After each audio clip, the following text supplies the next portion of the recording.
Hi everyone, myself Dr. Milind, and today we will discuss about the second part of acute kidney injury, that is ATN, AKI and post renal AKI. और शुरुआत करेंगे अपने प्रशांत ने बहुत अच्छा point raise करा है। At least I appreciate कि किसी ने रिमेम्बर करा कि कल एक बहुत इंटरेस्टिंग क्वेश्चन मैंने बोला था। वैसे पोस्ट सीरियल एके में डिस्कस होगा, बट प्रशांत ने बोला है तो अभी अपने डिस्कस करेंगे दैट अपने एके आज पढ़ेंगे जिसमें renal AKI, post renal AKI. तो पोस्ट रीनल में एक स्पाइनल कॉर्ड इंजरी का एग्जांपल आपको बड़ा इंटरेस्टिंग केस बताता हूँ, just to begin with, then we will start the whole topic. जैसे द स्पाइनल कॉर्ड इंजरी से भी ज्यादा जो स्पाइनल कॉर्ड डिजीज के हमारे पास पेशेंट आता था आपके पास एक 25 साल का बंदा आ रहा है ना। अगर वो लेट आएगा तो वो बोलेगा डॉक्टर साहब, उसके पेरेंट्स उसको लेके आएंगे गोदी में उठा के 25 साल के बंदे का, एंड दे विल से कि यार मेरा बच्चा डॉक्टर साहब 4 दिन से चल नहीं पा रहा है और इसको पेशाब भी बहुत कम लग रहा है, यूरिन बहुत कम लग रहा है।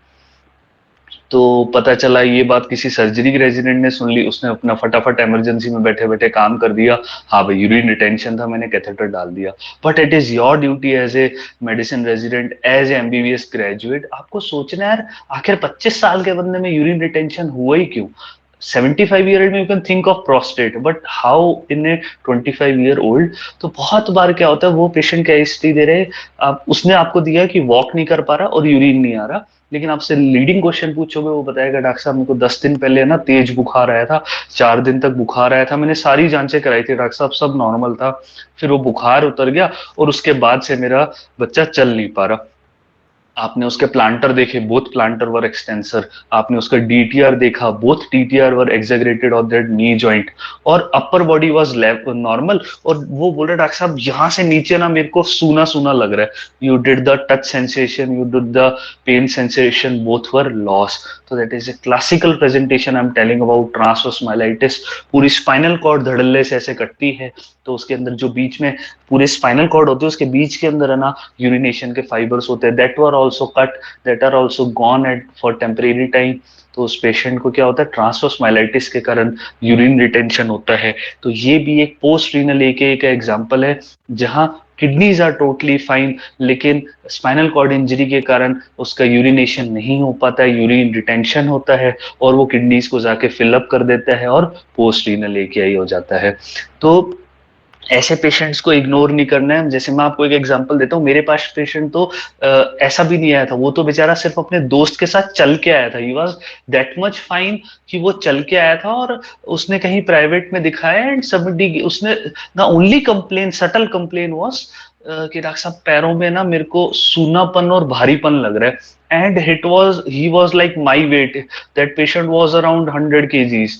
ठीक है, and he was walking and talking, nobody could even think of that he might have something, and I was sitting in the emergency, आधा घंटा हुआ था मेरी इमरजेंसी स्टार्ट हुए, एंड ही सेड कि मेरा पैर भारी लग रहा है, मेरे को दोनों भारी पैर लग रहे हैं और सूनापन लग रहा है। आई सेड यार it is not anxiety, I should check him, and there was rush. I said यार आप 30 minutes वेट करो, give me some time, as soon as I will get free ना I will check you.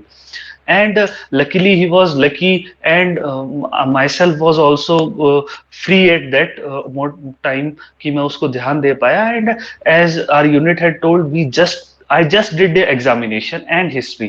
In history he gave, doctor साहब मेरे को 4 दिन पहले बुखार आया था और मेरे को उसके बाद से भारीपन लग रहा है, I did planter both were extensor, I did knee reflexes both were exaggerated, and that patient was well educated, but educated persons are usually reluctant to share their मतलब जो भी अपनी मान लो सेक्सुअल प्रॉब्लम होगी या यूरिनेशन की problem होगी, तो दे आर यूजली वेरी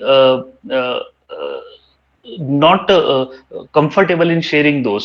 तो I as soon as I palpated his abdomen, तो जैसे लास्ट लेक्चर में बताया था, he immediately got pain, extensive pain as soon as I touched his suprapubic area, and I asked him आपने कितनी देर से urination, कितने दिनों से यूरिनेशन नहीं गया, and he told me कि सर मैं 2 दिन से ना मेरा बहुत यूरिन कम आ रहा है, it is very difficult।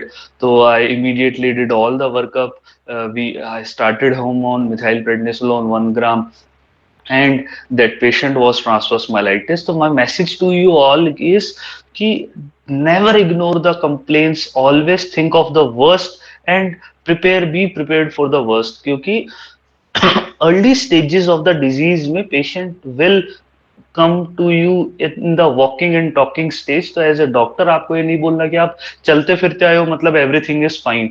Most of the disease patient are walking and talking. It is your responsibility to diagnose them. Just did a simple physical examination, उसमें हमारे पास एमआरआई भी नहीं थी. We don't need MRI to diagnose transverse myelitis.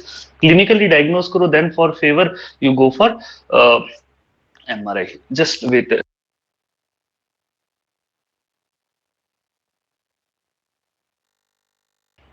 हाँ sorry यार. तो now we will start the today's lecture. आज में अपने एकेआई डिस्कस करेंगे. एकेआई के अंदर अपने प्री रीनल एकेआई अपने डिस्कस कर लिया था, रीनल एकेआई और पोस्ट रीनल एकेआई. तो रीनल एकेआई के अंदर क्या था, किडनी का नॉर्मल फंक्शन क्या है, पोटेशियम को बाहर निकालना, फ्लूइड को जितना जरूरत है उतना रिटेन रखना, बाकी यूरिन की फॉर्म में बाहर निकालना, बॉडी से एसिड को बाहर निकालना, यूरिया को बाहर निकालना.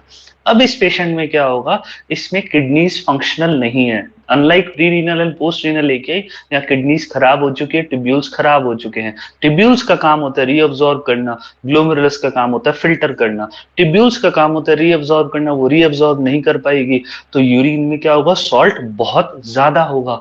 Fractional excretion of the sodium will be high. तो अब मेरे को आप बताओ, लेकिन इसके साथ साथ आप ध्यान रखना, इस पेशेंट में बॉडी वाटर भी नहीं रिटेन रख पाएगी, लिमिटेड अमाउंट ऑफ वाटर भी रिटेन नहीं रख पाएगी. तो इसकी बॉडी जो यूरिन होगा वो बहुत ही ज्यादा डाइल्यूट होगा. तो फिर से मैं आपको कल की तरह क्वेश्चन करता हूँ, क्या इसकी यूरिन की ऑस्मोलैलिटी लो होगी या हाई होगी. मैंने बोला इसमें यूरिन कंसंट्रेट नहीं हो पा रहा, बहुत ज्यादा डाइल्यूट यूरिन है, फ्रैक्शनल एक्सक्रीशन ऑफ सोडियम बहुत ज्यादा है, डाइल्यूट यूरिन है. ठीक है, बिल्कुल सही. आज आपने nobody did a silly mistake, very good.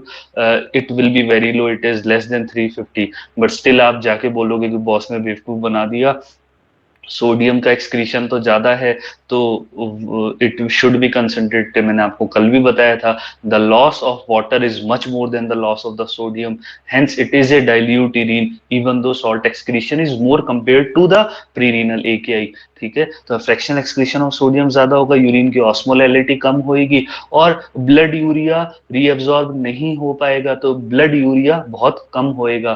तो BUN/to क्रिएटिनिन का रेशियो 10:1 होएगा. ये रीनल एकेआई की जनरल लेबोरेटरिकल फाइंडिंग्स है. तो ये आपके पास आता है, जैसे इस पेशेंट का यूरिया होएगा 30, क्रिएटिनिन होगा 8, दैट इज रीनल एकेआई. ठीक है, जो कि सीकेडी के पेशेंट में भी आप में बाद में ऐसी फाइंडिंग मिलेगी. नाउ अब रीनल एकेआई होता क्यों है, आप किडनी को ऐसी चीज दे दो जो वो नॉर्मली जिससे एक्सपोज नहीं है और वो उसका इन्फ्लामेशन करा देगी, और इन्फ्लामेशन करा के उसका नेक्रोसिस करा देगी. That is the pathology. अब क्या कर सकते हो, या तो आप बॉडी की कोई चीज वहां डाल दो जो कि वहां आनी नहीं चाहिए थी, या फिर आप बाहर से नेफ्रोटॉक्सिक चीजें डाल दो. जैसे बॉडी का एक बहुत सिंपल फंडा समझना, ये आपको माइक्रो के लिए भी बहुत हेल्पफुल होएगा और यहाँ मेडिसिन के लिए भी, कि बॉडी के साथ एक सिस्टम है कि बॉडी के अंदर जो चीज जहां है वो वहां रहेगी तो कोई प्रॉब्लम नहीं होगी, लेकिन अगर वो चीज उस जगह के अलावा कहीं भी और जाएगी, इवन तो वो मेरी बॉडी की है लेकिन वो एक जगह से दूसरी जगह जाएगी जहां नहीं होनी चाहिए, it will cause inflammation. I will give you example. Haemoglobin है, वो शांति से आरबीसी में पड़ा है, कोई प्रॉब्लम नहीं होगी, लेकिन जैसे ही पेशेंट के हीमोलिसिस होता है, जैसे हीमोलिटिक यूरेमिक सिंड्रोम, जैसे अपना प्लाज्मोडियम फाल्सिफेरम का black water fever, in all these cases patient के अंदर हीमोग्लोबिन आरबीसी से किस में चला गया है, रीनल टिब्यूल्स में चला गया है, और ये पेशेंट का एटीएन हो जाएगा. Another example I will give you interesting. अब जैसे अगर आपका मसल्स है, मसल्स के अंदर क्या है, मायोग्लोबिन है, मायोग्लोबिन मसल के अंदर पड़ा है, बहुत बढ़िया बढ़िया काम कर रहा है, लेकिन as soon as your muscle get ruptured, your muscle get lysed, और आपकी मसल से मायोग्लोबिन टूट के ब्लड में आता है, रेब्डोमायोलिसिस होता है, मायोग्लोबिन ब्लड में आता है, वो जाके किडनी में जाएगा, it will also cause ATN. ठीक है, another example I will give you. Most of you have attended my infective endocarditis lecture, उसमें मैंने आपको एक एग्जांपल दिया था. इन्फेक्टिव एंडोकार्डाइटिस का one of the cause is staph epidermidis. ठीक है, तो स्टेफ एपिडर्मिडिस मेरी स्किन पे होता है, तो देखो स्किन में है कोई दिक्कत नहीं है, बहुत अपने लिए फायदेमंद है, इट इज ए गुड कॉमेंसल। लेकिन जैसे ही ये बैक्टीरिया अगर मेरी स्किन से मेरी वेन में आके और मेरे हर्ट के अंदर आता है, this bacteria that was supporting me until yesterday will kill me now. Similarly मेरे पेट में, मेरे गट के अंदर कोई भी बताओ, एक रैंडम क्वेश्चन पूछता हूँ, एक हेल्दी पेशेंट आया आपके पास, बहुत ज्यादा पढ़ा लिखा है, और उसने मजे मजे में स्टूल का कल्चर करा लिया, इकोलाई आ गया कल्चर में, क्या आप उसको ट्रीट करोगे? Anybody in the chat? कोई भी बंदा आया, स्टूल के कल्चर में इकोलाई आ गया, whether you will treat him और नॉट, जस्ट से यस और नो, है ना? बहुत सही, है ना? आप सबके फंडे क्लियर है। क्यों? E coli is my normal commensal, E coli is my normal commensal, वो तो स्टूल में आएगा ही आएगा ना। एंड दैट इज वाई आप कभी अपने सिटी के वाटर प्लांटेशन के अंदर जाओगे, तो वहां वाटर की क्वालिटी कैसे चेक करी जाती है कि इकोलाई की कंसंट्रेशन क्या है, to tell whether this water is effectively decontaminated और नॉट, क्या अभी भी इसमें स्टूल का कॉन्टामिनेशन है या नहीं है। तो उसके लिए चेक करने के लिए आप इकोलाई की स्ट्रेंथ देखते हो कल्चर में कितनी है, ठीक है? तो इकोलाई मेरे पेट में पड़ा है, कोई प्रॉब्लम नहीं है, बहुत सारा millions of E coli are present in my intestine, लेकिन as soon as your intestine ruptures ना, these E coli comes in from your intestine to your peritoneum and these E coli will kill you now, ठीक है? ये E coli मेरे blood में आता है, it will cause gram negative sepsis, बहुत गंदा सेप्सिस होता है, पेशेंट में डाई ऑफ दैट सेप्सिस। तो कहने का मतलब, जो चीज जहां है वो वहां रहेगी, कोई प्रॉब्लम नहीं है बॉडी में, हजार तरीके से रहे कोई दिक्कत नहीं है। लेकिन अगर वो चीज कहीं से भी डिस्प्लेस होती है और दूसरी जगह पे जाती है, मेरी बॉडी में जाती है, इट विल किल मी, ठीक है? ये फंडा आपको दिमाग में क्लियर रखना है, that will easy make things easy for you guys. तो मायोग्लोबिन आ गया, it will cause ATN, haemoglobin आ गया, it will cause ATN, nephrotoxic drugs आ गई, I will tell you the example, they will also cause ATN. Uric acid आ गया, ठीक है? जैसे अब मैं आपको एक एग्जांपल दिए मैंने हीमोग्लोबिन का, जैसे पेशेंट को, अब मैं आपको सारे शुरू से एग्जांपल देने लग जाता हूँ। मैंने आपको हीमोग्लोबिन के दे दिया, मायोग्लोबिन का दे दिया, यूरिक एसिड भी एक होएगा, और कॉन्ट्रास्ट का मैंने आपको कल एग्जांपल दिया था, कॉन्ट्रास्ट इंड्यूस नेफ्रोपैथी होगी। Last nephrotoxic drugs they will call allergic interstitial nephritis, very important topic, time मिलेगा तो आज करेंगे, वरना otherwise we will discuss that tomorrow. तो ये सारे शॉर्ट पॉइंट्स है, इसमें मैं सबसे पहला आपको बड़ा इंटरेस्टिंग केस बताता हूँ हीमोग्लोबिन का, पहले से शुरू करेंगे। तो अच्छा, होल्ड ऑन सेकंड यार।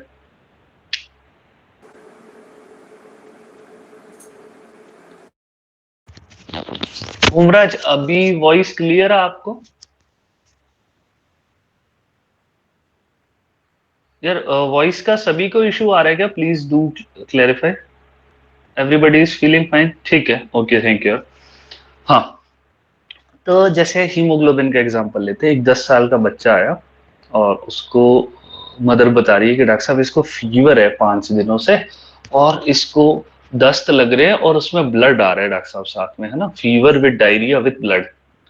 तो आपने कहा यार ठीक है, आपने सेफ्ट्राइजोन लगा दिया, आपने मेट्रो लगा दिया, आपने सोचा होगा छोटी मोटी।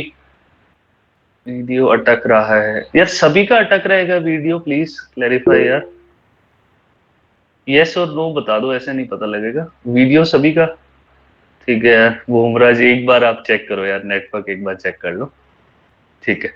ठीक है, तो होएगा क्या, मेरे पास एक 10 साल की बच्ची आई, उसको मदर ने बोला कि डॉक्टर साहब इसको 5 दिनों से फीवर आ रहा है, डायरिया हो रहा है और साथ में ब्लड आ रहा है। आपने सोचा, पीएचसी पे बैठे, आपने सोचा क्या ही हो जाएगा, नॉर्मल डिसेंट्री होगी, डिसेंट्री के लिए मैं कवरेज दे देता हूँ। आपने सेफ्ट्राइक्सोन या सिप्रो दे दिया, आपने एक मेट्रोनिडाजोल दे दी, एनारोबिक कवरेज दे दिया, ग्राम नेगेटिव कवरेज दे दिया। He she comes you next day, doctor साहब इसकी सांस फूल रही है, आपने चेस्ट ऑस्कल्टेट करी, इट इज नॉर्मल, आपने सैचुरेशन देखा, इट इज नॉर्मल, लेकिन आपने उसकी कंजक्टिवा देखी, इट इज टोटली पेल। आप एकदम से वरी करोगे, आपने बोला आप अर्जेंट सीबीसी कराओ, तो आप देखोगे यार उसमें सीबीसी में काउंट्स भी बढ़े हुए हैं, और कल की सीबीसी की, परसों की सीबीसी में एचबी था 10, आज की सीबीसी में सिर्फ है 7। आज की सीबीसी में प्लेटलेट भी कम है। फिर आपने पूछा और क्या दिक्कत आ रही है, उन्होंने बोला डॉक्टर साहब इसके यूरिन है ना काला आ रहा है, डार्क आ रहा है। नाउ यू सस्पेक्ट यार इट में बी ए केस ऑफ एचयूएस, जो कि आपने सोचा सिंपल डिसेंट्री, इट में बी एचयूएस। तो ये डायग्नोज करना बहुत जरूरी है। आप इमीडिएटली क्या करोगे, पहली चीज उसकी एंटीबायोटिक बंद करोगे। बिकॉज हीमोलिटिक यूरेमिक सिंड्रोम में क्या होता है, नाम ही इटसेल्फ सारी बात बताएगा। हीमोलिसिस हो रहा है, आरबीसी टूट रहे हैं, जिससे हीमोग्लोबिन खून में ज्यादा हो रहा है। हीमोग्लोबिन खून में ज्यादा हो रहा है, आरबीसी में नहीं खून में आ गया है, और वो किडनी में जाके एटीएन करा रहा है, इसलिए यूरेमिया हो रहा है। तो हीमोलिटिक यूरेमिक सिंड्रोम, हीमोलिसिस के कारण एचबी कम होएगा, प्लेटलेट भी कम हो जाएंगे, और उसके बाद अपने इसमें क्रिएटिनिन भी डिरेंज हो जाएगा। तो this is the triad of HUS that you suspect in a 5 to 10 year old patient. किसके कारण होता है, ई कोलाई के कारण होता है। ये आपका माइक्रो के क्वेश्चन में आपको सारे याद दिला रहा हूँ। ई कोलाई का कौन सा स्ट्रेन होता है, O157H7, remember it is very important. EHEC entero haemorrhagic E coli बोलते हैं। एंटेरो हेमरेजिक मतलब ये सिर्फ हेमरेज कराता है, खुद इन्वेड नहीं करता। तो यहाँ जो प्रॉब्लम हो रही है that is due to toxin, समझना। The HUS that we know is typical HUS is due to toxin induced, ये इन्फेक्शन नहीं है, इसीलिए यहाँ एंटीबायोटिक का कोई रोल नहीं है। Antibiotics are contraindicated, they will lyse the bacteria and due to the lysis there will be release of the toxin that will cause more ATN, more haemolysis.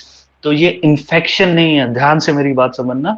HUS is not infection, it is due to toxin. Which toxin? Which toxin? Shiga toxin और अपना वीरोटॉक्सिन बोलते हैं इसको। तो इसके अंदर क्या होगा कि आपको इमीडिएटली पेशेंट को आईवी फ्लूइड शुरू करने हैं, एंटीबायोटिक होल्ड करनी है, और हायर सेंटर रेफर करना है, बिकॉज ही और शी मे नीड डायलिसिस। तो that is how a patient of HUS present. Causative organ आपको पता होना चाहिए, एंटेरोहेमरेजिक इकोलाई, और एंटेरोहेमरेजिक इकोलाई में H आता है, ध्यान रखना। डेवलप्ड कंट्रीज में ज्यादा होता है। तो हैमबर्गर कौन खाता है, इंडिया में आप लोगों ने हैमबर्गर नहीं खाओगा, यूएस वाले खाते हैं। तो हैमबर्गर से होता है, हिस्ट्री में हैमबर्गर दिया होगा अगर आप में से कोई यूएसएमली आप लैब का एग्जाम देगा तो। वरना इंडियंस के अंदर शिगेला के कारण ही होता है, वो इन्फेक्टिव डायरिया होता है, और उसके अंदर एंटीबायोटिक्स का रोल है, तो वो HUS में नहीं आएगा, वो सिंपल डिसेंट्री कराएगा। लेकिन यहाँ वीरोटॉक्सिन HUS कराएगा। इसके ट्रीटमेंट क्या है, एंटीबायोटिक नहीं देनी है, हाइड्रेशन कराना है, और जरूरत पड़े तो डायलिसिस कराना है। डायलिसिस के इंडिकेशन मैंने कल बताए थे, कोई टाइप करेगा फटाफट ग्रुप में। What are the indications of dialysis? ऐसे मत करो यार, कल का लेक्चर तो अटेंड करा था तुम लोगों ने। What are the indication of dialysis? Severe. Don't say Abhishek severe. You are going in the right direction, but better say always be specific. Refractory hyperkalemia, ऐसा hyperkalemia जो treat ना हो, बिल्कुल सही नमन। Refractory hyperkalemia, refractory metabolic acidosis, acute pulmonary edema, uremic encephalopathy, uremic pericarditis। बहुत बढ़िया, बहुत बढ़िया एवरीवन यार, सबने सबका मतलब कल वाला लेक्चर याद रखा है, वेरी गुड। तो these are indication of dialysis. आप second year third year residency तक आपसे यही सवाल पूछे जाएंगे अगर आप मेडिसिन में भी चले जाओगे या फिर आप पीडिया में जाओगे। नाउ अब अपने बात करते हैं, HUS डिस्कस कर लिया।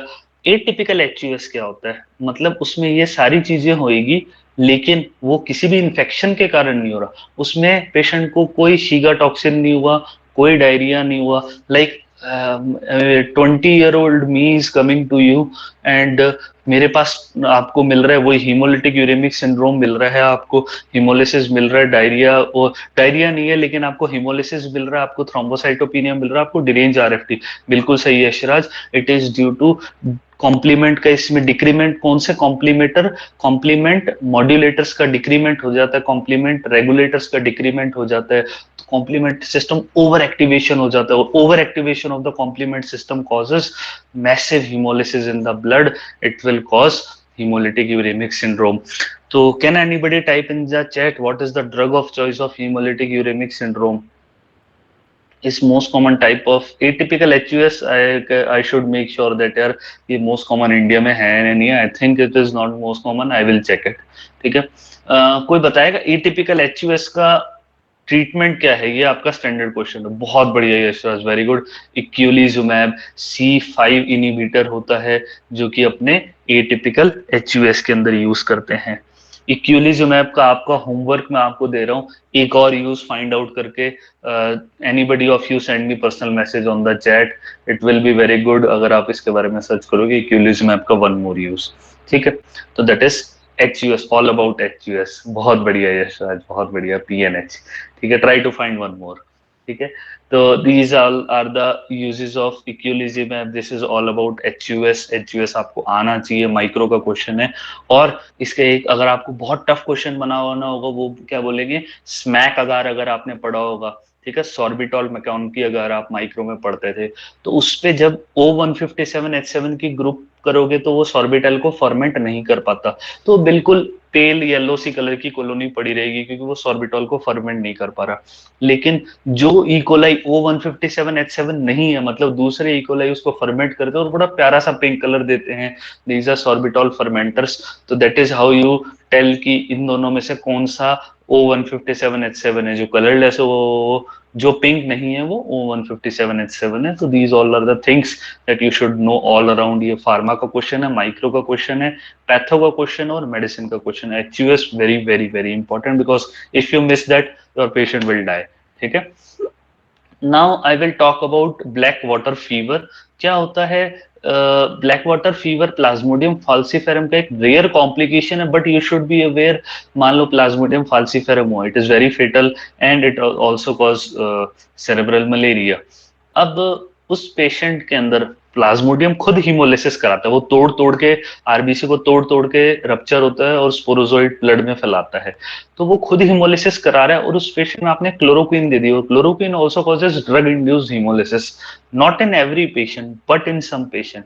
तो दो फैक्टर हैं, और मान लो अंडरलाइन पेशेंट को G6PD डेफिशिएंसी भी है, तो दो तीन फैक्टर्स के कारण एकदम से मैसिव हीमोलिसिस होता है पेशेंट के अंदर, और उसके कारण पेशेंट रातों रात आपका क्रिएटिनिन उसका 1 से लेके सीधा 6 चला जाएगा, ब्लड यूरिया 40 चला जाएगा, और उसके अंदर एक रात के अंदर जॉन्डिस आ जाएगा 1 से 2 दिन के अंदर। That is called black water fever. ठीक है, common in African, because African G6PD deficient होते हैं, तो उसमें क्लोरोक्विन और प्लाज्मोडियम दोनों ही हीमोलिसिस ज्यादा कराते हैं। तो इस पेशेंट के अंदर आपको एंटी मलेरियल आर्टिसोनेट देनी पड़ेगी, और जॉन्डिस के लिए आपको वेट एंड वॉच करना है, IV फ्लूइड देना है, और dialysis if needed.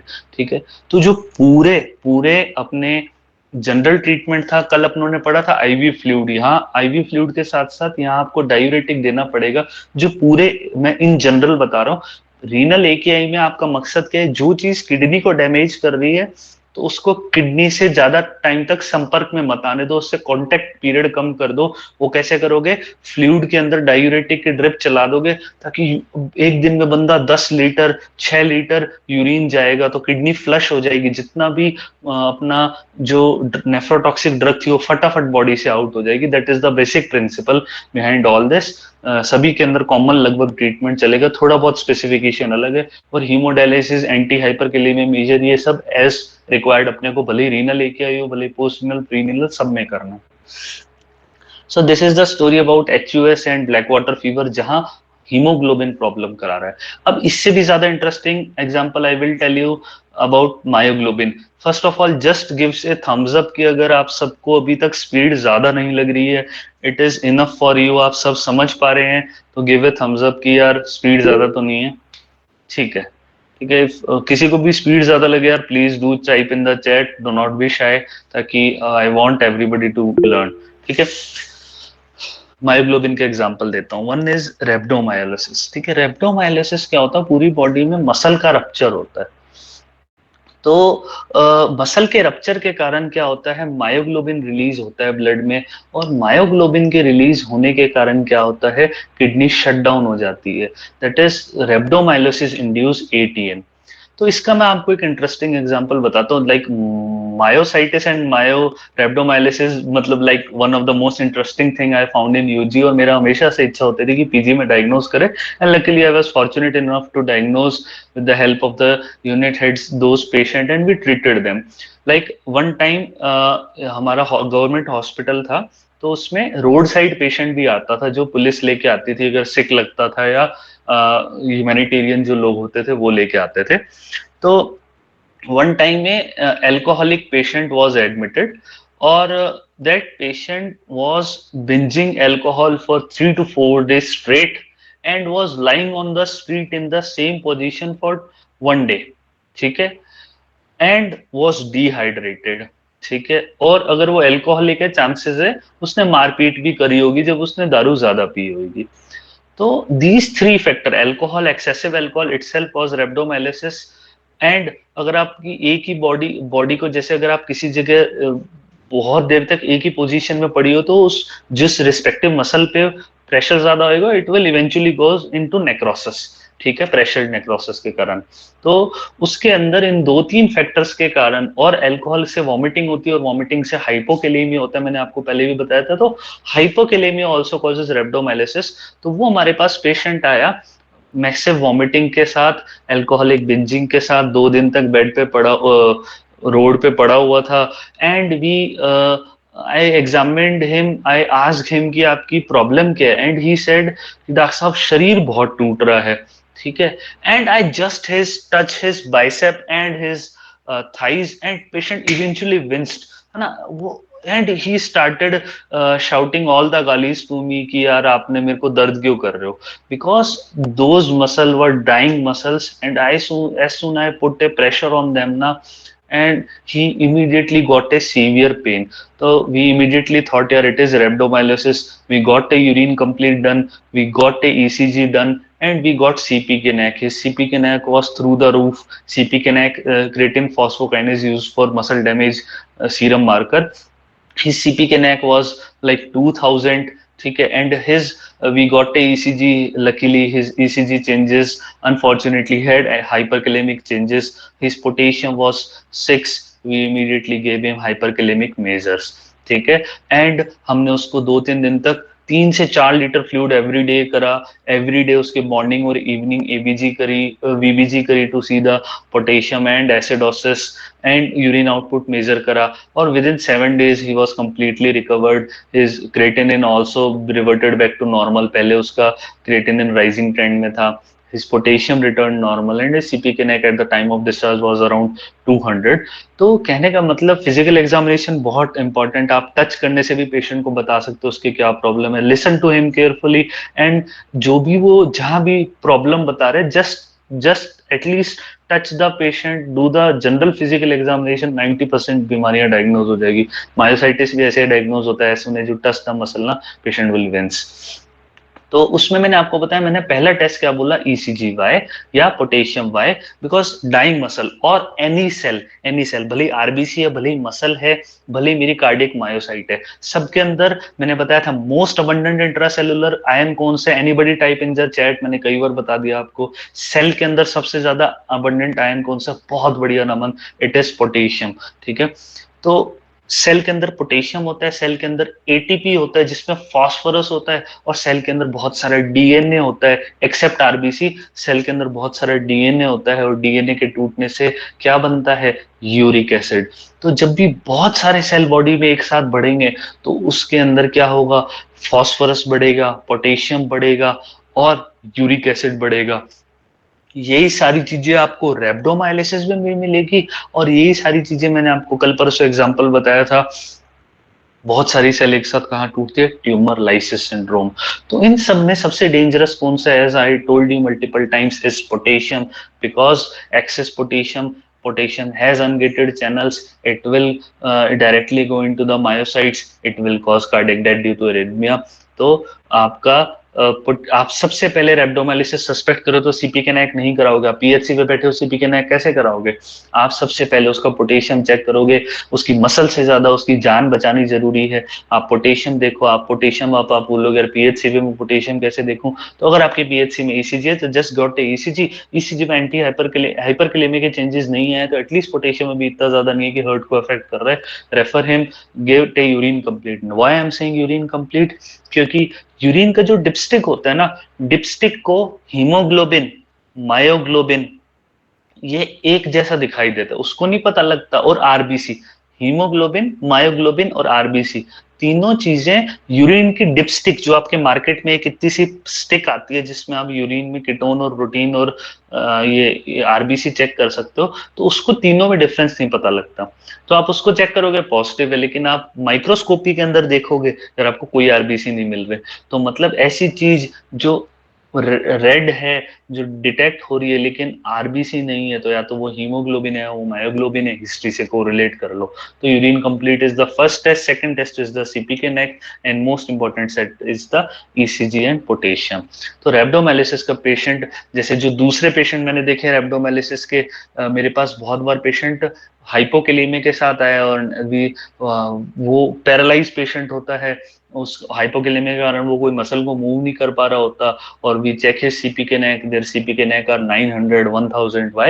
Hypokalemia itself causes rhabdomyolysis, but rhabdomyolysis causes hyperkalemia. Muscle के टूटने से क्या निकलता है बाहर? पोटेशियम। तो हाइपरकेलेमिया होता है, लेकिन पोटेशियम के कम होने से मसल टूटती है। बड़ी उल्टी बातें हैं। तो हाइपोकेलेमिया पर से causes rhabdomyolysis, and rhabdomyolysis causes hyperkalemia। दूसरा एग्जांपल जो मैंने कॉमनली देखा है, जोधपुर में बहुत अच्छा ट्रेनिंग सेंटर है आर्मी का, तो वहां हमारे पास जो नए रिक्रूट्स होते थे आर्मी के, वो 10-10 किलोमीटर, 20 किलोमीटर उनकी ट्रेनिंग के दौरान marathon running, cross country running होती थी। तो मोस्ट ऑफ द टाइम वो या तो हीट स्ट्रोक, हीट एग्जॉशन के साथ आते थे, या फिर वो रेब्डोमाइलिसिस के साथ आते थे कि बहुत सारी मल्टीपल एक्सरसाइज सुबह करने के कारण और हीट में एक्सर्शन के कारण उनकी मसल सारी बॉडी को तोड़ दिया जाता था। कमांडो ट्रेनिंग के वो सारे आर्मी के बंदे होते थे, और we got their CPK neck, their CPK neck was 1800। तो rhabdomyolysis is very common, you should diagnose it, IV fluid दो, if needed mannitol दो ताकि डायूरेसिस हो, सोडा बाइकार दो अगर एसिडोसिस, और हीमोडायलिसिस तो एंड गोल है ही है। ठीक है, I hope it is clear. आज का डिस्कशन अभी अपने इतने तक करेंगे। I will now go through the notes, आपको सारे नोट्स दिखाऊंगा, इसका फर्दर डिस्कशन डीप होएगा। It will take time, I don't want to lower the quality for you. तो अपने नेक्स्ट अपना फर्दर डिस्कशन इसके बाद होगा। तो अभी का आई होप, अभी बताओ अगर अब तक सब कुछ क्लियर है, then I will go back to the notes. Okay, I will just share the screen with you, then we will go back. चलो अच्छा यार, then I will go back to the notes.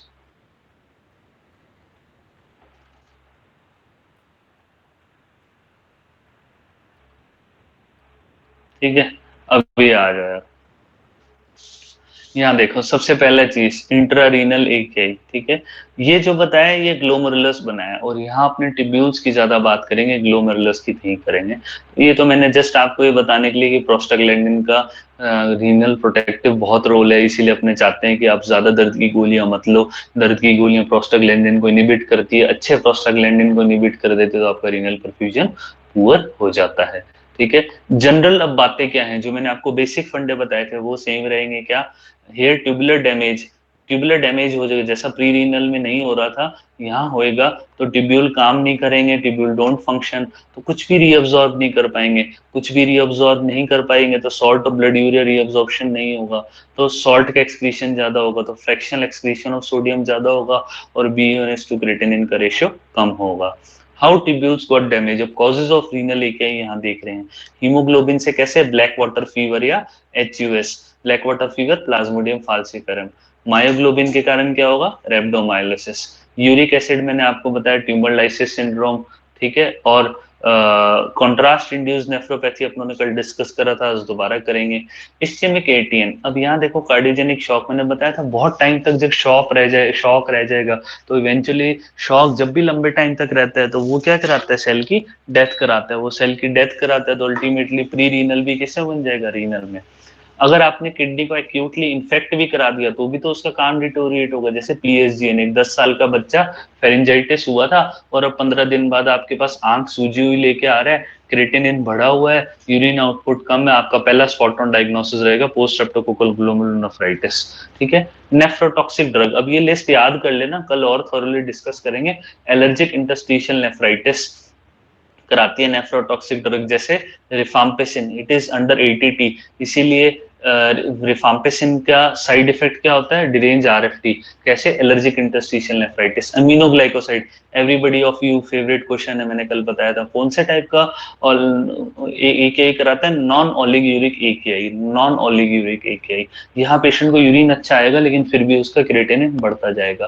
Quinidine, sulphur drug, penicillin, एलोपिरिनॉल, ठीक है, इसके बारे में कल discuss करेंगे। इन जनरल ट्रीटमेंट क्या है, कॉन्सेप्ट इन जनरल क्या है, decrease the contact time with the nephrotoxic drug. कैसे, किडनीज को दमादम फ्लश करोगे बहुत सारा वाटर देके, तो give them IV fluid plus furosemide drip. Drip देंगे, फ्यूरोसेमाइड नॉर्मली तो अपने स्टैट लगाते हैं, लेकिन इसमें स्टैट नहीं लगाएंगे, अपने को ड्रिप लगा के रखेंगे, ताकि पेशेंट क्या हो, ताकि पेशेंट का एकदम से डिहाइड्रेशन ना हो, धीरे धीरे होता रहे, धीरे धीरे उसका यूरिन के थ्रू क्लियरेंस होता रहे। ट्रीट द अंडरलाइंग इलनेस, जो भी कॉज है, भले कॉन्ट्रास्ट है, भले इन्फेक्शन है। और डायलिसिस इफ इंडिकेटेड, ये अपनों ने पहले डिस्कस कर लिया था, आज दोबारा बता दूंगा। ये मैंने वही बात लिखी हुई है कि बॉडी में जनरल कॉन्सेप्ट क्या है, जो चीज जहां है वहां के लिए बनी है, उसके अलावा कहीं भी जाएगी इंजरी इन्फ्लेमेशन होगा। हीमोग्लोबिन आरबीसी में तो अच्छा है, लेकिन हीमोग्लोबिन ब्लड में एटीएन करा देगा। स्टेफ एपिडर्मिटिस स्किन पे तो अच्छा है, लेकिन हार्ट में जाके इन्फेक्टिव एंडोकार्डाइटिस करा देगा। मायोग्लोबिन मसल में तो अच्छा है, लेकिन ब्लड में जाके किडनी में एटीएन करा देगा।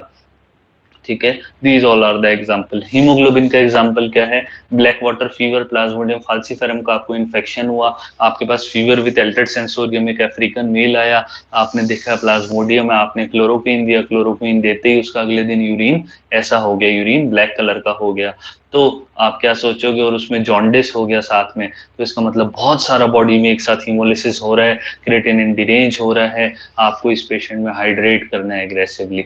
ब्लैक डेथ किसको बोला जाता है, ब्यूबोनिक प्लेग को। आज के जमाने में नहीं है, कुछ इसकी इंटरेस्टिंग फोटोज है, आपको भी मेरे को रिमाइंड करा देना, I will send in the group, WhatsApp group, बड़ी इंटरेस्टिंग फोटोज है। पुराने जमाने में प्लेग बहुत डेडली बीमारी थी, सैनिटेशन आया इसके बाद, अच्छा हाइजीन का कॉन्सेप्ट आया, और डॉक्सीसाइक्लिनाइड चेंज द गेम कंप्लीटली। आज प्लेग इतनी बड़ी बीमारी नहीं है, कहीं आउटब्रेक ही नहीं हो रही। ठीक है, ट्रीटमेंट आपको मैंने बता ही दिया। इस पूरी टेबल को आप घर पे जाके भले कितना रटना, लेकिन इस सारी टेबल का सार मैंने साइड में लिखा हुआ है, ये आपको आना चाहिए। क्वेश्चन आपका फेमस आता है, ड्रग इंड्यूस हीमोलिसिस किससे होता है, isoniazid, penicillin, quinidine, methyl dopa, सबके यूजेस आपको बताता हूँ, पते होने चाहिए। मिथाइल डोपा का क्या यूज है, एंटी हाइपरटेंसिव इन प्रेगनेंसी। ठीक है, क्विनिडीन क्विनिन का भाई है और साथ में एंटी एरिथमिक है। पेनिसिलिन एंटीबायोटिक है। आइसोनिजिड आपको पता होना चाहिए, ये भी क्या कराती है, ड्रग इंड्यूस हीमोलिसिस कराती है, एटीटी का पार्ट है। और रिफाम्पिसिन क्या करा रही थी, एटीएन करा रही थी। ये सब पता होना चाहिए। ड्रग इंड्यूस हीमोलिसिस के मैकेनिज्म दिए हुए हैं, ये आपके माइक्रो का भी क्वेश्चन है, पैथो का भी क्वेश्चन है। हेप्टेन मैकेनिज्म होता है, ड्रग खुद तो कुछ नहीं कर पाती, लेकिन आरबीसी से जैसे ही जुड़ती है वो एक बहुत बड़ा एंटीजन बन जाता है, और उस एंटीजन को अपना एंटीबॉडी सिस्टम रिकॉग्नाइज करके तोड़ता है, तो उस ड्रग के कारण हीमोलिसिस होता है। तो ये तीनों अलग अलग मैकेनिज्म है, you should all be aware कौन सा मैकेनिज्म किस में आता है, ये बहुत इंपॉर्टेंट क्वेश्चन है। ये 4 ड्रग आपको रटी हुई होनी चाहिए, क्विनिडीन, पेनिसिलिन, आइसोनियाजिड और alpha methyl dopa. Haemolytic uraemic syndrome, मैंने आपको एग्जांपल बताया, 5 साल का बच्चा है, पेट दर्द के साथ आ रहा है, डायरिया हो रहा है, ब्लडी डायरिया, यूरिन आउटपुट कम है, और सीजर भी आ सकते हैं यूरेमिया के कारण। आपने CBC, PBF, RFT, LFT, LDH, बड़े हमेशा आप एंटीबायोटिक चलो आपने दे दी मान लो, लेकिन आपको ये सब उसका कराना ही कराना है। और आपने देखा 2 दिन में उसका हीमोग्लोबिन फॉल हो गया, उसका प्लेटलेट फॉल हो गया, और क्रिएटिनिन बढ़ता जा रहा है, एलडीएच बढ़ता जा रहा है। पीबीएफ में आपने क्या फेमस चीज देखी, शिस्टोसाइट हेलमेट टेस्ट, और कूम्स टेस्ट नेगेटिव है, मतलब हीमोलिटिक एनीमिया नहीं है। तो पीबीएफ में शिस्टोसाइट, आपको बहुत इंपॉर्टेंट क्वेश्चन है कि हीमोलिटिक एनीमिया के पीबीएफ में क्या मिलता है, शिस्टोसाइट। शिस्टोसाइट मतलब ब्रोकन आरबीसी। यूएसजी कराई आपने, नॉर्मल आई, आपका डायग्नोसिस क्या है, छोटे बच्चे में डायग्नोसिस क्या है, एचयूएस। आप इसमें एंटीबायोटिक अवॉइड करोगे, फ्लूइड दोगे और जनरल ट्रीटमेंट दोगे। ब्लड ज्यादा कम होगा तो क्या करोगे, ब्लड लगाओगे। ये एग्जांपल देखो मैंने आपको दिखा रखा है। कौन सा स्ट्रेन है, इकोलाई का most common cause of acute renal failure in children, E coli O157H7, जिसको एच से हैमबर्गर याद रखो और H C enterohaemorrhagic E coli याद रखो। अदर कॉजेज भी हैं, वो या ना याद हो तो भी चलेगा। एचयूएस का ट्राइड क्या है, micro angiopathic haemolytic anaemia, TTP और रीनल इनसफिशियंसी। मेरे को बताओ, मैंने कहीं भी फीवर बोला क्या? नहीं बोला। क्यों? Because it is toxin mediated, it is not infection, तो यहाँ फीवर नहीं है। अभी ग्रुप में फटाफट बताओ, इस ट्राइड के अंदर अगर मैं बोल दूं कि आप फीवर और एल्टर्ड सेंसोरियम इंक्लूड कर लो, तो उसका डायग्नोसिस क्या बनेगा बताओ? मैंने माइक्रोएंजियोपैथिक हेमोलिटिक एनीमिया बोला, बहुत ही बढ़िया Abhishek, it is TTP, it is TTP. अब मैं आपको एक इंटरेस्टिंग चीज बताता हूँ। अभी ध्यान रखना, मैं भी यूजी में था, मैं बोलता था, बट मैं कभी उसको अप्लाई नहीं कर पाता था, इसलिए मैं बार बार बोलता हूँ, आप बेसिक चीजें पढ़ो और एमबीबीएस वाला अप्लाई करोगे ना, you will be the best physician in the world. ठीक है, अभी भी है, जैसे हम लोगों की नॉलेज अभी पुअर है रिलेटिवली, अपने सबको regularly day to day grow करना है।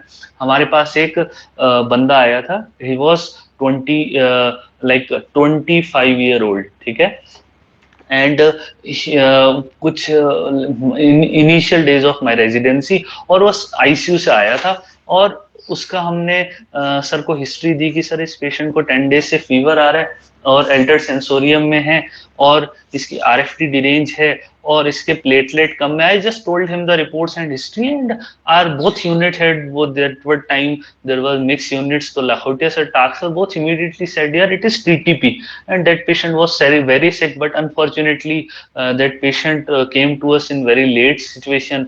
We did a plasma pheresis because that was classic pentard. What I am telling to you is, मैंने भी पेंटार्ड पढ़ा हुआ था, बट पेशेंट क्या आता है, डिड नॉट रिकॉग्नाइज दैट। तो always try to make the connection. Pentad आपके सामने पढ़ा होगा तो भी आप मिस कर दोगे, तो पेशेंट एमसीक्यू नहीं लेके आएगा, पेशेंट पेशेंट के साथ ही आएगा। तो we did a plasmapheresis, but unfortunately we could not save that patient, because those diagnosis are early, should be made at earlier level. आप ये मत सोचो कि आपको अच्छा डॉक्टर होने के लिए सिर्फ एमडी करने की जरूरत है। If you are a very good MBBS graduate, nobody can beat you. आज से 20-30 साल पहले एमडी तो होती भी नहीं थी, उसका कॉन्सेप्ट नहीं था, इंडिया में बहुत लिमिटेड सीट्स होती थी। MBBS is more than enough, but आजकल चलो एमडी वगैरह करो, but do not limit yourself to anything, always try to learn more. ठीक है, तो इसी ट्राइड के अंदर मैंने फीवर कहीं नहीं बोला, फीवर विद एल्टर्ड सेंसोरियम बोलूंगा तो it is diagnosis of TTP, primary affect the children. तो ऐसे डायग्नोस कर डिफरेंशिएट करोगे आप टीटीपी और एचयूएस को। एचयूएस अडल्ट की, चिल्ड्रन की डिजीज है, टीटीपी अडल्ट की डिजीज है। ठीक है, मेनली सपोर्टिव ट्रीटमेंट है, कोई एंटीबायोटिक नहीं। इक्विलिजिमैब सिर्फ एटिपिकल एचयूएस में देंगे, अभी डिस्कस करूंगा। एचयूएस नॉर्मल अपना डेवलप्ड कंट्री, जैसे यूएस में मैंने बताया था, एच से एच याद रखो, हेमरेजिक हैमबर्गर, हैमबर्गर अपने इंडियंस नहीं खाते। तो ये O157H10 में शीगा टॉक्सिन होता है, इसका मैकेनिज्म एक्शन मैंने दिया हो, you can also learn that. ये सब इंपॉर्टेंट क्वेश्चन है माइक्रो के। शीगा लाइक टॉक्सिन या वीरोटॉक्सिन बोलते हैं, इसीलिए इसको वीटीईसी, वीरोटॉक्सिन प्रोड्यूसिंग इकोलाई भी बोला जाता है। टॉक्सिन इंड्यूस है, नॉट इन्फेक्टिव, इसीलिए यहाँ कोई फीवर नहीं आएगा। और इन्फेक्शन नहीं है तो क्या न्यूट्रोफिल आएंगे? नहीं, न्यूट्रोफिल नहीं आएंगे। इसलिए हर चीज को रटो मत समझो। एंटेरोहिमरेजिक इकोलाई के अंदर फीवर भी नहीं आएगा और अपना न्यूट्रोफिल भी स्टूल में नहीं आएगा। ये मैंने आपको माइक्रो का क्वेश्चन यहाँ दिया हुआ है। देखो यहाँ ये वाला जो सॉर्बिटॉल नॉन फर्मेंटिंग थे, देखो चुपचाप क्लियर कॉलोनी बना के पड़े हुए हैं, लेकिन जो सॉर्बिटॉल फर्मेंटर है, देखो धमाधम पिंक कॉलोनी बनाई है। तो इसीलिए ये एग्जांपल कौन सा है? जो इकोलाई O157H7 है, सी दिस O157H7 कैसे कलरलेस कॉलोनीज, लेकिन जो O157H7 नहीं है, उसके अलावा जो भी इकोलाई है, प्यारी सी पिंक सी कलर की कॉलोनी बना रखी है, that is on the smack agar sorbitol MECON की अगार। तो दीज आर सॉर्बिटॉल फर्मेंटर्स। ठीक है, डेवलपिंग कंट्रीज में शिगेला होता है, अपने डिस्कस कर लिया था। और एटिपिकल एचयूएस में मैंने बताया था कोई इन्फेक्शन नहीं होगा, सिर्फ कॉम्प्लीमेंट रेगुलेटर्स की कमी होती है, तो कॉम्प्लीमेंट रुकता नहीं है, ज्यादा काम करता है, डिस्ट्रक्शन कराता है आरबीसी और प्लेटलेट का। ड्रग ऑफ चॉइस क्या है? इक्विलिजुमैब। और ये कहाँ काम आती है, सब आपको पता होना चाहिए। पीएनएच, पैरोक्सिस्मल नॉक्टर्नल हीमोग्लोबिन यूरिया। और पीएनएच ही बड़ा इंपॉर्टेंट कॉज है बॉडी में हर जगह थ्रोम्बोसिस होने का, अजीब सी जगह थ्रोम्बोसिस होने का। तो आपके पास अगर पेशेंट बर्डचियारी का आता है, पोर्टल वेन थ्रोम्बोसिस का आता है, you should think of PNH as the cause. Thrombotic angiopathy, यहाँ मैंने आपको एक जनरल लिस्ट बताई है जो कि you should all be aware, ये आपके लिए इंपॉर्टेंट है। थ्रोम्बोटिक माइक्रो एंजियोपैथी मतलब ऐसी स्मॉल वेसल का ऑक्लूजन थ्रोम्बोसिस के कारण होना। ये किस किस के कारण हो सकता है? या तो टीटीपी के कारण, थ्रोम्बोटिक थ्रोम्बोसाइटोपेनिक परप्यूरा, इसमें एडम टी एस टी 13, ये इंपॉर्टेंट क्वेश्चन है। टीटीपी में कौन से एंजाइम की कमी होती है? एडम टी एस 13, इसकी कमी होगी तो क्या होगा? टीटीपी होगा। अगर ये नॉर्मल है और फिर भी उसमें थ्रोम्बोटिक एंजियोपैथी है, जो कि सारे सिम्टम दिए हुए हैं कि माइक्रो एंजियोपैथिक माहा मिलेगा, थ्रोम्बोसाइटोपिनिया मिलेगा और and organ damage, kidney, brain और ब्रेन, किडनी हर्ट और ब्रेन पे इफेक्ट पड़ेगा। तो अगर एडम TS3 की एक्टिविटी नॉर्मल है तो आपको सोचना है ये कोई और कॉज है। और कॉज अब देखो अपनों ने सारे डिस्कस कर लिए। अगर को एग्जिस्टिंग डिजीज है तो सेकेंडरी एंजियोपैथी है। अगर को एग्जिस्टिंग डिजीज नहीं है तो मतलब अगर डायरिया की हिस्ट्री है तो आपको हिमोलिटिक यूरेमिक सिंड्रोम सोचना है। अगर ये कुछ भी नहीं है तो आपको सोचना है एटिपिकल हिमोलिटिक यूरेमिक सिंड्रोम। ना उसमें डायरिया है, ना उसमें एडम TS3 की कमी है, ना ऐसी कोई मेलिग्नेंसी या इन्फेक्शन है, जो कि ये सब आपको दे रखे हैं। याद करने की जरूरत नहीं, आपको क्लासिफिकेशन समझ आना चाहिए कि पेशेंट आपके सामने आएगा तो कैसे डिफ्रेंशिएट करोगे। उसकी स्लाइड में HB कम आ रहा है, उसकी स्लाइड में प्लेटलेट कम आ रहा है, उसके RFT रेंज है, आपको शिस्टोसाइट मिल रहे हैं, तो आप सबसे पहले देखोगे क्या डायरिया डिसेंट्री की हिस्ट्री है तो हिमोलिटिक यूरेमिक सिंड्रोम। अगर अडल्ट है और अल्टर्ड सेंसोरियम है तो TTP। और अगर कुछ भी नहीं है, कुछ हिस्ट्री में नहीं है ऐसा, तो एटिपिकल HUS। तो ये आपको पता होना चाहिए। मैंने आपको एक प्यारा सा डायग्राम नेट से उठा के यहाँ दिया हुआ है। HUS में हीमोलिटिक एनीमिया, यूरेमिया और थ्रोम्बोसाइटोपिनिया, इसी में दो चीजें ऐड कर दो, फीवर विद अल्टर्ड सेंसोरियम, तो डायग्नोसिस क्या हो गया? TTP। अगर ये दोनों नहीं है तो डायग्नोसिस क्या है? HUS तो होगा किस में? बच्चों में। और TTP किस में होगा? अडल्ट में होगा। इसमें तो आप ट्रीटमेंट क्या दोगे? IV फ्लूइड, अवॉइड एंटीबायोटिक और डायलिसिस इफ नीडेड, और ब्लड दोगे आप इसके अंदर। इसमें ट्रीटमेंट क्या है? Plasma pheresis. मैंने बहुत बार बताया प्लाज्मा फेरेसिस IVIG मैक्सिमम जगह एक्सचेंज हो जाती है, लेकिन दो जगह एक्सचेंज कहाँ नहीं होती? TTP और anti disease Goodpasture syndrome. रट लेना, क्वेश्चन आता ही आता है। TTP का मेन ट्रीटमेंट क्या है? Plasma pheresis. और एंटी डिजीज मतलब गुड पास्चर का मेन ट्रीटमेंट क्या है? Plasma pheresis. IVIG आंसर में नहीं बोलना, ठीक है। अब मायोग्लोबिन रेब्डोमाइलिसिस, मसल के ब्रेकडाउन से मायोग्लोबिन ब्लड में आएगा, वो ट्यूब्यूल्स को ब्लॉक करेगा तो क्या कराएगा? ATN। कौन से कलर का यूरिन कराएगा? रेड और ब्राउन कलर का यूरिन। मैं आपको यूरिन की फोटो दिखा देता हूँ। ये यूरिन ध्यान रखना, एक नॉर्मल कंसंट्रेटेड यूरिन भी हो सकता है। आप 3 दिन तक पानी मत पियो, 2 दिन तक पानी मत पियो, आपका यूरिन भी कंसंट्रेटेड यूरिन ऐसा हो जाएगा। लेकिन इट हैज स्टलाइटिस ब्राउनिश टिंज, और आपको हिस्ट्री में मिलेगा मायोलिसिस की हिस्ट्री। तो मैंने एक साथ आपको कॉज दिए, जिसमें से आपको, मैंने आपको देखो अल्कोहल का एग्जांपल दिया। मेरे पास एक रोड साइड अल्कोहलिक पेशेंट आया था, बहुत ज्यादा दारू पी थी, ठीक है। एक्सट्रीम फिजिकल एक्सर्शन, मैंने आपको आर्मी वाले बंदे का एग्जांपल दिया।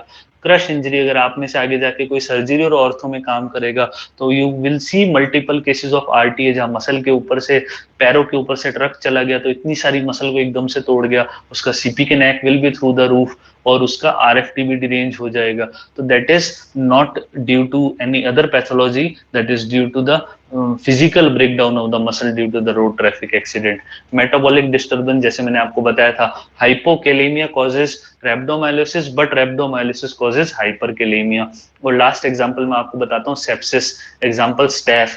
मैं एग्जांपल बताता हूँ, मेरे पास एक बार एक 20 साल का लड़का आया था, फीवर की हिस्ट्री थी, और उसका भाई उसको गोद में लेके आया था कि डॉक्टर साहब मेरा भाई चल नहीं पा रहा है, 2 दिनों से चलने में दिक्कत आ रही है उसको, और 7 दिन से बुखार नहीं जा रहा। और आई थॉट यार, I just tell him to lay down, I did a physical examination and his muscle was tender, and I was sure कि यार इसका मायोसाइटिस होएगा। I got a CPK neck, I got the ECG urine, but all were normal.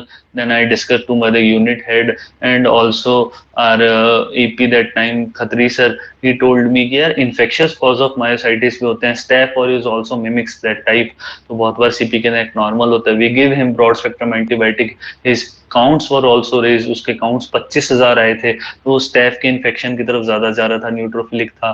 तो we give him antibiotics, within 7 days he started walking better again, उसका muscle का pain भी चला गया और उसका TLC भी नॉर्मल आ गया। तो इन्फेक्शन ऑल्सो कॉजेस रेब्डोमाइलिसिस। ये जेनेटिक कॉज है, you want to learn, you can learn, but they are not necessary, but हाँ आपको पता होना चाहिए। कॉमन कॉजेज मैंने एक्सर्शन बताया, ट्रायथलॉन, जिसमें बंदा पहले एक साइड साइकिलिंग करता है, फिर साइकिलिंग के बाद वो रनिंग खत्म करता है और उसके बाद स्विमिंग करता है। और आर्मी का एग्जांपल सीजर। बहुत बार क्या होता था, मेरे को बता रहा हूँ ना कि मेरे को बड़ा मजा आता था रेब्डोमाइलिसिस देखने में। तो I use to do is, मेरे पास बहुत बार GTCS के पेशेंट आते थे, जनरलाइज टोनिक क्लोनिक कन्वर्जन के, and in the ward as a first year, just for my interest, आपको ऐसे यूजुअली गवर्नमेंट के रिसोर्सेज वेस्ट नहीं करने चाहिए, but I was in my initial days, I got their CP के neck, and CP के नेक ऐसा होता था, उसको जीपीएस आया रखा होता था, सीपी के नेक 700 होता था।